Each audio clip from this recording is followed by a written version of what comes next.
अमरावती लोकसभा उमेदवारांच्या अहवालात भाजपकडून नवनीत राणांचं नाव आहे। अमित शहांच्या बैठकीमध्ये अमरावतीचा हा अहवाल मांडला जाईल। अनिल बोंडे शहांकडे हा अहवाल मांडणार आहेत। अमरावतीमधून नवनीत राणांना उमेदवारी देण्याबाबत या बैठकीमध्ये चर्चा होणार असल्याची माहिती मिळते। गजानन उमाटे या सगळ्या संदर्भात आपल्याला अधिक माहिती देतात। गजानन,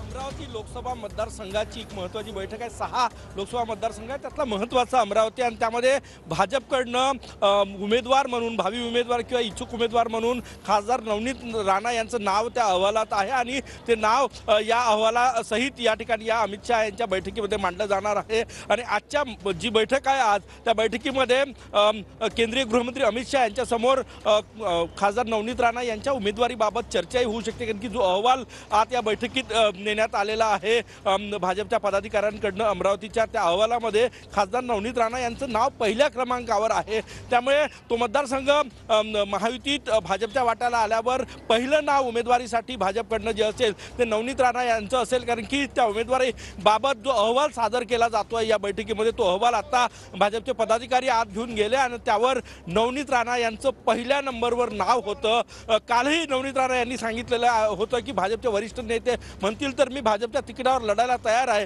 तर दुसरीकडे भाजपकडनंही आजची ही जी महत्त्वाची क्लस्टर बैठक आहे त्या बैठकीमध्ये अमरावती लोकसभा मतदारसंघात नवनीत राणा यांचं नाव त्या अहवालात भाजपकडनं आहे संभाव्य उमेदवार म्हणून, भावी उमेदवार म्हणून, आणि त्या नावाबाबत चर्चा आजच्या बैठकीत होण्याची शक्यताही वर्तवली जाते, कारण की तो अहवाल लेखी अहवाल या बैठकीमध्ये मांडला जाणार आहे आणि त्यावर चर्चा होणार आहे। लवकरच भाजपची दुसरी लिस्ट येणार आहे, त्या लिस्टमध्ये कदाचित खासदार नवनीत राणा यांचं नाव भाजपचे उमेदवार म्हणून असण्याची शक्यता नाकारता येत नाही। धन्यवाद तुम्ही दिलेल्या सविस्तर माहितीसाठी।